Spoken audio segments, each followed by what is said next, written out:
The FBI has launched an investigation into horrible abuse that happened to two black Mississippi men by sheriff's deputies. Now, the men and their attorneys claim the pair was handcuffed, beaten, shocked with tasers, and subject to waterboarding techniques by Rankin County sheriff's deputies. Michael Corey Jenkins was shot in the mouth and had to undergo surgery to remove his tongue. As said, the sheriff's office said the deputies were in the middle of a narcotics investigation when they raided the home of where Jenkins and Eddie Terrell Parker were staying on January 24th. Now, his attorney, Malik Shabazz, says neither men had drugs, and the deputies also accused them of dating white women. Boy, I tell you, that's so played out with a lot of brothers these days, even on a good day.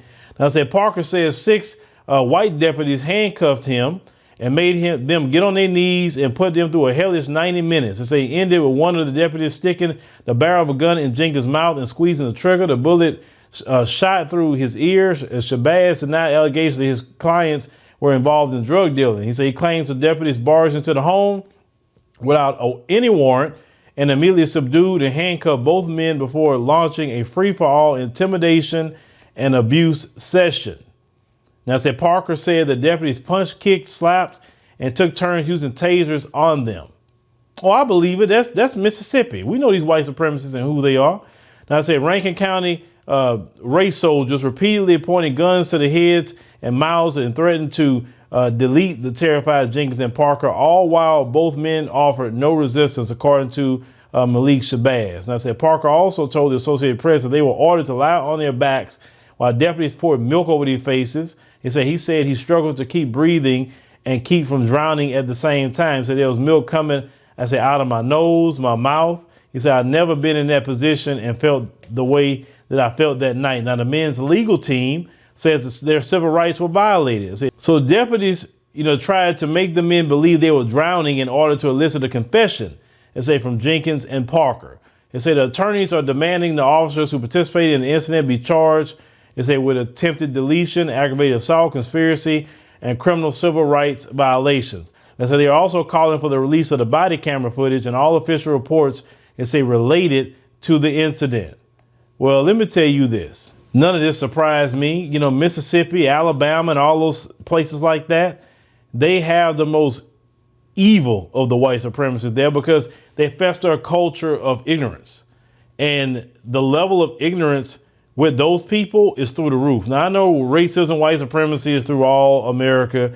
Is nowhere that is not located, okay? So it's not just Mississippi or Alabama, but you have certain hot spots where the white supremacists are more vicious, more vile, more evil than others. Because certain white supremacists, they feel a certain way, but they're not going to take things that far.